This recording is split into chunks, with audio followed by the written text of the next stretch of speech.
స్టేజ్లో నిన్న కొంతమంది బలహీన వర్గాలకు సంబంధించి అన్నం వండే గదిలో ఒక బియ్యం ఇచ్చేసి మేము కూడా పొత్తన్నట్టు ఉండడానికి కొరకు నేను అడుగుతా ఉన్నా, కవిత గారు 10 సంవత్సరాలు వాళ్ళ స్వయంగా సరే దయ్యాలు పక్కన ఉన్నాయా, వేదాలు పక్కన ఉన్నాయా, మొత్తానికి వారి స్వయంగా తండ్రి ముఖ్యమంత్రి, మీరు పార్లమెంటు సభ్యులు, దాని తదుపరి ఎమ్మెల్సీ.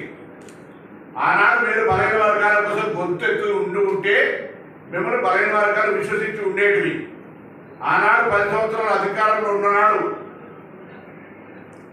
ఒక్కరికి కూడా అవకాశం లేకుండా, ఒక విషయంలో కూడా సహకరించకుండా ఉన్న మీరు ఇవాళ మీరు మాట్లాడుతూ ఉన్నారు. పక్కన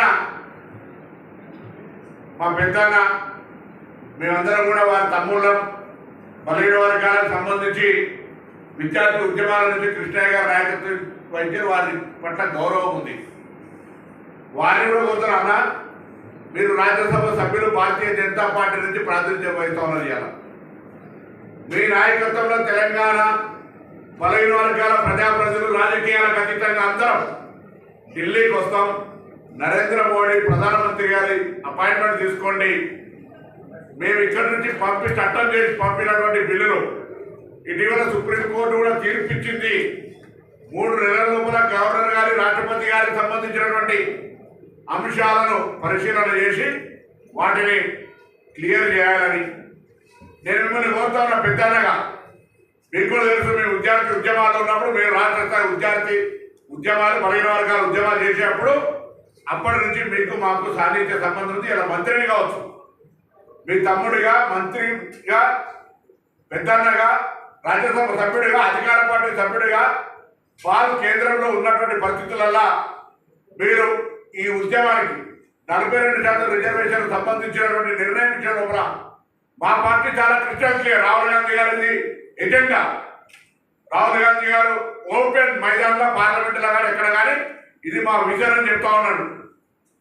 తెలంగాణలో మీరు ఎంపైరికల్ డాటా, ఏ కోర్టులు, ఇందిరా సహాని కావచ్చు, ఏ కోర్టులో చెప్పినా మేము ఇలా బరాబర్ ఎంపైరికల్ డాటా, ప్రామాణికమైనటువంటి సమాచారం తెలంగాణ ప్రభుత్వం దగ్గర ఉంది. ఇందిరా సహాని కేసు అదే చెప్పారు.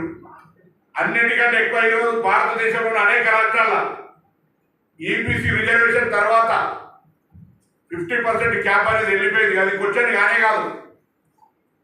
ఉదాహరణకు తెలంగాణలో 17% 2001 జనాభా లెక్కల ప్రకారంగా 17% ఎస్సీ, ఇటీవల సవరణల తర్వాత ఎస్టీ 10%, ఇంక్లూడింగ్ ముస్లిం బీసీ 27%, 52% ప్లస్ 10 ఈబీసీ 62%. ఇప్పుడు తెలంగాణలో రిజర్వేషన్ల ప్రక్రియ నడుస్తూ ఉంది.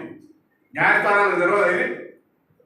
కాబట్టి కవిత గారు సత్రంలో భోజనం పెడుతుందంటే కూడా సిఫార్సు లెటర్ కావాలని, సత్రంలో అయితే ఒకటి వాళ్ళు భోజనం, దానికి కూడా సిఫార్సు లెటర్ కావాలన్నట్టు మేము ఇంత ప్రక్రియ చేస్తూ ఉంటుంటే ఫిబ్రవరి 4 నుంచి 24 నుంచి ఫిబ్రవరి 4, 25 లోపల ఇంత ప్రక్రియ జరిపి చట్టం చేసి గవర్నర్ గారు ఆమోదం పొంది ఢిల్లీ పోతే ఇక్కడ కూర్చొని సన్నాయి నౌకర్లు కూడా మాట్లాడితే నాకు అర్థమే కాలేదు.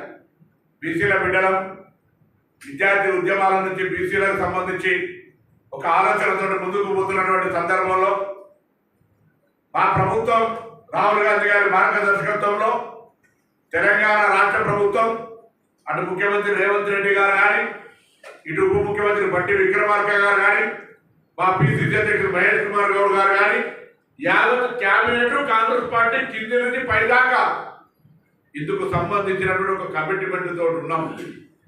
నేను అడుగుతున్నా, 10 ఏళ్ళ అధికారంలో మీరు పట్టించుకోలేదు. ఇప్పుడు బీసీలకు సంబంధించిన నాయకులు పక్కన కూర్చొని పెట్టుకొని ఏదో మాట్లాడితే మాకు కొంత శాంటిటీ వస్తుంది, లేకపోతే ఏదో ప్రజల పేరు వస్తుంది అనుకుంటే మీ అపోహ.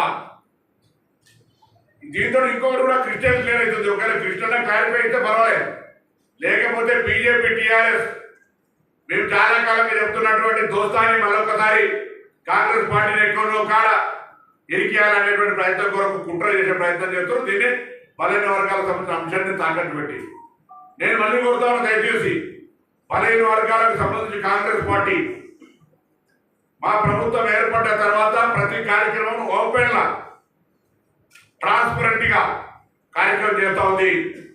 కవిత గారు నిజంగా గత చిత్తజిద్దుంటే ఈ సమాచార సేకరణ జరిగే సందర్భంగా మీ తండ్రి గారు కావచ్చు, మీ పక్కన ఉన్నటువంటి తండ్రి గారి పక్కన దయ్యాలు కావచ్చు, అందులో పాల్గొన్నప్పుడు వాళ్ళని విమర్శిస్తే ఇవాళ కూడా నువ్వు మాట్లాడే సందర్భంగా ఈ దయ్యాలు బలహీన వర్గాల కొరకు సమాచార సేకరణ పాల్గొనాలనే ధైర్యం ఉంటే అది చెప్తే నీకు కొంతనన్నా కొద్దిగా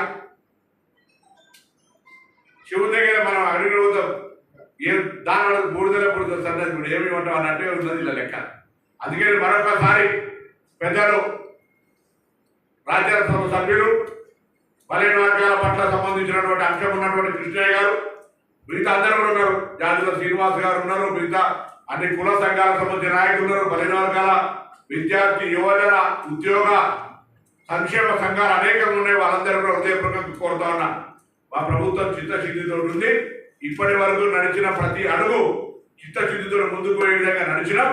ఇప్పుడు ఉన్నటువంటి దాన్ని ఏ విధంగా సాధించుకోవాలో ఆ మార్గదర్శకత్వం తీసుకుందాం.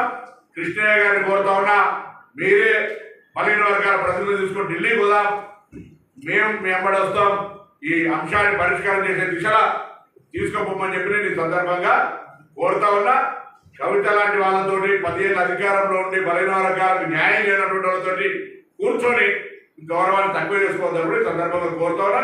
కానీ మీరు టీఆర్ఎస్ బీజేపీ ఒకటే అనే ఇండికేషన్ తోటి కూర్చుంటే నమస్కారం, నేను దానికంటే అభ్యంతరం. మంత్రి గారు, రాష్ట్ర ప్రభుత్వానికి రాజ్యాంగం అధికారం ఇచ్చింది. రాష్ట్ర